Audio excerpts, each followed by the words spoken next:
तो हेलो दोस्तों, आज जिस मूवी को एक्सप्लेन करने जा रहा हूँ वो एक कैदी की कहानी है कि वो कैसे एक जेल से खुद को बाहर निकालता है। मूवी लास्ट तक ज़रूर देखिएगा, आपको पसंद ज़रूर आएगी। So let explain the movie. Movie के स्टार्टिंग सीन में हम देखते हैं कि जेल का कंट्रोल प्राइवेट कंपनियों के कंट्रोल में चला जाता है। वो कैदियों की ज़िंदगी तक को खरीद लेती है और उनका यूज अमीर लोगों के मनोरंजन करने के लिए करती है। यहाँ पर इंसानों की ज़िंदगी पे अजीबो-गरीब वो खेल खेले जा रहे हैं। फिर हम कुछ कैदियों को देखते हैं जो कि चाइना की ऐसी कंपनी में लेके आए जाते हैं और सभी कैदियों को एक लाइन में खड़ा करके उनका नाम और वो क्या अपराध किए उसके बारे में पूछा जाता है। फिर हम रिक्की नाम के लड़कों को देखते हैं जो कि वह किसी की हत्या के जुर्म में उसे 10 साल का जेल हुआ था।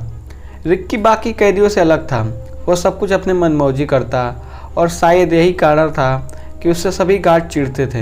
और जब उसकी बॉडी को चेक करते हैं तो जैसे ही मेटल डिटेक्टर का अलार्म बजता है वो सारे उस पर टूट पड़ते हैं और फिर उसकी बॉडी का एक्सरे निकालते हैं तो देखते हैं कि उसकी बॉडी में तो कई बुलेट धंसी पड़ी है। फिर जब वो उससे पूछते हैं कि तुमने डॉक्टर को निकालने क्यों नहीं दिया, तो रिक्की कहता है कि ये तो उस आदमी का तोहफा है जिसे मैंने मारा है। फिर क्या था, ये सुनकर सबकी फट जाती है और कोई कुछ नहीं बोलता। उस जेल को 4 हिस्से में बांटा गया था और हर हिस्से का एक अलग लीडर होता है। फिर हम सैमुअल नाम के कैदी को देखते हैं जो कि बाथरूम में एक बूढ़े कैदी को परेशान कर रहा था और उसके चेलों ने तो उसकी मार के नाक भी तोड़ दी थी। आवाज़ें सुनकर एक गार्ड वहां आया, लेकिन वो देखा कि यह सब सैमुअल ने किया तो बिना कुछ करे वहाँ से वापस चला जाता है। रिक्की ये सब देख रहा था।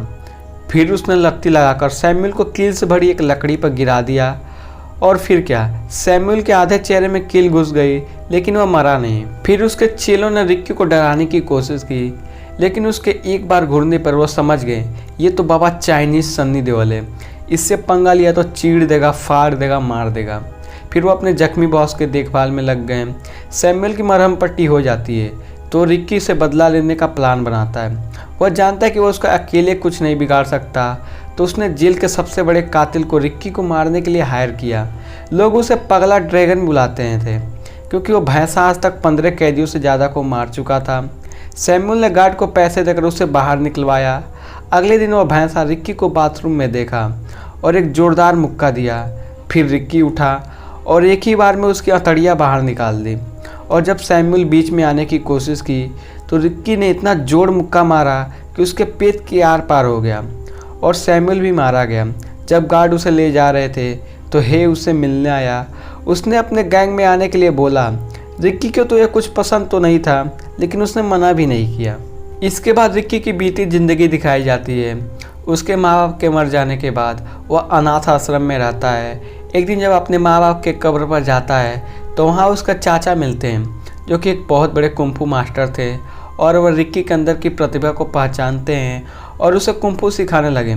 रिक्की उसी कब्रिस्तान में कुंफू का प्रैक्टिस करता और समय के साथ साथ वह बेहतर होता गया और जब उसने छाती से एक पत्थर को तोड़ दिया तो उसकी ट्रेनिंग ख़त्म हो जाती है। इधर जेल में रिक्की को हुक के पास ले जाते हैं और जैसा इसका नाम है वैसे इसके हाथ में एक हुक भी लगा था। फिर गार्ड बताता है कि रिक्की ने क्या किया तो हुक उस पर बहुत चिल्लाता है और उसके हाथ में हुक धंसाकर उससे उसकी ताकत का राज पूछा। रिक्की के जवाब न देने से उसने उसकी गर्लफ्रेंड का फ़ोटो निकाला और उसे बुरा भला कहने लगा। फिर रिक्की गुस्से में टेबल को तोड़ दिया और उसे चेतावनी दी कि अगर उसे ज़िंदा रहना है तो वो अपने काम से काम रखे। लगभग 1 साल पहले रिक्की की ज़िंदगी बहुत खुशहाल थी।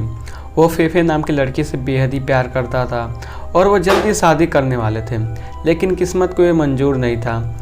एक दिन फेफे घर जा रही थी तो उसने कुछ गुंडों को स्कूल के बच्चों में अफीम बांटते हुए देखा। फिर उन्होंने उसे देख लिया और पकड़कर उसे अपने बॉस के पास लेके जाते हैं। फिर फेफे वहाँ से कैसे भी करके वहाँ से भागी, लेकिन अंधेरा इतना था कि छत पर से उसे कुछ दिखाई नहीं दिया और छत से गिर के उसकी मौत हो गई। फेफे के मर जाने की खबर सुनकर रिक्की की सारी दुनिया उजड़ गई। उसने फेफे की मौत का बदला लेने के लिए उस गैंग के लीडर के पास गया। उसने रिक्की पर कई गोलियां चलाईं और उसे लगी भी, लेकिन फेफे के खोने के दर्द के सामने ये कुछ भी नहीं था और रिक्की एक ही मुक्के में उसका काम तमाम कर दिया, जिसके लिए उसके जेल जाना पड़ा। इधर जेल में कुछ कैदियों ने सैमुअल के एक चेले पर हमला कर दिया क्योंकि वो सैमुअल के दम पर सबको बहुत परेशान करता था और अब जब उसका बॉस नहीं रहा तो उसे बदला लेना चाहते हैं, लेकिन तभी है ने आकर उन्हें रोका। लेकिन उसके कहने पर भी क्यूंग नाम का कैदी नहीं रुका। तो है ने अपना दबदबा बनाए रखने के लिए उसने क्यूंग को मारा और जेल के सामने उसे एक क्रॉस पर लटका दिया। और उसने सबको चुनौती दी कि अगर कोई भी क्यूंग को बचाना चाहता है तो उसके सामने आए। क्यूंग के दोस्त उसे बचाना चाहते थे, लेकिन है के विरुद्ध जाने की किसी की हिम्मत नहीं हुई। और फिर रिक्की क्यूंग को बचाने के लिए सामने आया। उनके बीच भयंकर लड़ाई हुई और है ने रिक्की की आंखों में एक पाउडर फेंक दिया ताकि उसे कुछ दिखाई न दे। और मौके का फ़ायदा उठाकर उसने रिक्की की दाईं हाथ की एक नस को काट भी दिया, जिससे कि रिक्की का वो हाथ पैरालाइज हो गया। फिर रिक्की ने पानी के फव्वारे में अपनी आंख धोई और अपनी हाथ की नस को गांठ मारकर लड़ने को तैयार हो गया। इसके बाद रिक्की ने है को पीछे से एक झंडाटेदार थप्पड़ मारा। यह थप्पड़ इतना जोरदार था कि उसकी एक आंख बाहर आ गई। अपने आप को हारता हुआ देख है ने अपने पेट को चीरकर अपनी स्मॉल इंटेस्टाइन को बाहर निकाला ताकि उसे फंदा बनाकर वह रिक्की की गला घोंटकर उसे मार सके। लेकिन उसका यह दाव नाकाम रहा और रिक्की ने उसकी खोपड़ी पर एक जोरदार मुक्का दिया और हे भैया चल बसे। उसके मरने के बाद रिक्की क्यूंग को नीचे उतारा। अगले दिन रिक्की एक सो नाम के एक कैदी से मिला।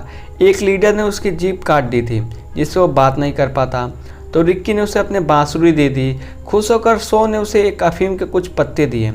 थोड़ी छानबीन के बाद पता चला कि जेल के साउथ में उसके लीडर और हुक मिलकर अफीम की खेती कर रहे हैं, जिससे बाद में स्कूली बच्चों में बेचा जाता है। और फेफे की मौत अफीम की वजह से हुई थी, तो रिक्की से रोकना अपनी ज़िंदगी का मकसद बना लेता है। कुछ दिन बाद उन गैंग लीडर को रिक्की और सो के दोस्ती के बारे में पता चला, तो उन्होंने सो की घिनौने तरीके से मारकर उसकी बॉडी को बाहर फेंक दिया ताकि वो सबके लिए एक सबक बन जाए। रिक्की को अपने नए दोस्त की मौत का बहुत दुख हुआ। उस रात रिक्की ने सारे अफीम के फसल को आग लगा दी। साउथ का लीडर गुस्से में रिक्की पर झपटा, लेकिन उस पर भारी पड़ रहा था, तो तीनों लीडर एक साथ मिलकर लड़ने लगे, जिसमें साउथ लीडर सबसे दिमागदार था, नॉर्थ लीडर जो तेज धार के तारों से लड़ने में माहिर था, और ईस्ट लीडर जो सबसे ज़्यादा ताकतवर था। उन्होंने एक साथ मिलकर उसे बंदी बना लिया और एक कमरे में बंद कर दिया। थोड़ी देर बाद ईस्ट लीडर उसे अकेले लड़ने पहुंचा, लेकिन तभी पूरा कमरा खास तरह के गीली सीमेंट से भर गया।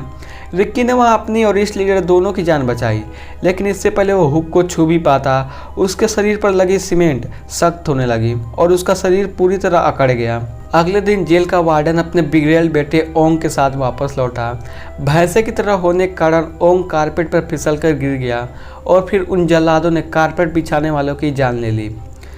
वार्डन जेल की कैदियों के साथ कीड़े मकोड़े जैसा व्यवहार किया करता है, और जब उसे अफीम की खेती में आग लगी वाली बात सुनी तो उसका खून खौल उठा। फिर हुक उसे रिक्की के पास लेके जाता है, जहां उसे बांधा गया और उसका शरीर भी अभी भी सीमेंट में जकड़ा हुआ था।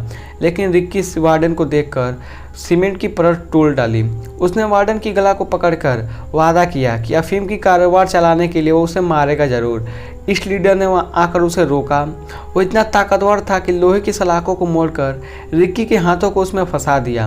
वार्डन और उसके बेटे को मनोरंजन के लिए रिक्की को बुरी तरह पीटने लगा। इस दौरान कोई चूतिया फेफे का नाम ले लिया, जिससे रिक्की के अंदर की आग को फिर से जला दिया। उसने अपने हाथों को वहां से निकाला और अपनी पूरी ताकत से ईस्ट लीडर के टेंटुए पे मुक्का मारा, जिससे वह पल भर में मर गया। लेकिन इससे पहले वो वार्डन तक पहुंच पाता कि लोहे से बनी छत नीचे आने लगी। वो अपने आप को उसके नीचे कुचल जाने के खुद को बचाता है, लेकिन वार्डन के आखिरी जाल में फंस जाता है। अगले दिन उसे ज़मीन में बनाए एक गड्ढे में रखा गया और उन्होंने बंदूक की नोक पर सभी कैदियों को उस गड्ढे को भरने को कहा। वह डरते डरते इस काम को करने लगे। उसे सांस लेने के लिए उसे बस एक बम्बू दिया गया। वह एक हफ्ते तक ज़मीन में दबा रहा। 8वें दिन वार्डन ने उसकी लाश को बाहर निकालने का हुक्म दिया, ताकि सबको पता चल जाए कि उसके खिलाफ जाने का क्या अंजाम होता है। लेकिन उसे बाहर निकाला गया तो वो बिल्कुल ठीक था। मरना तो दूर की बात है, यहाँ तो भैया गुलाटियाँ मार रहे हैं।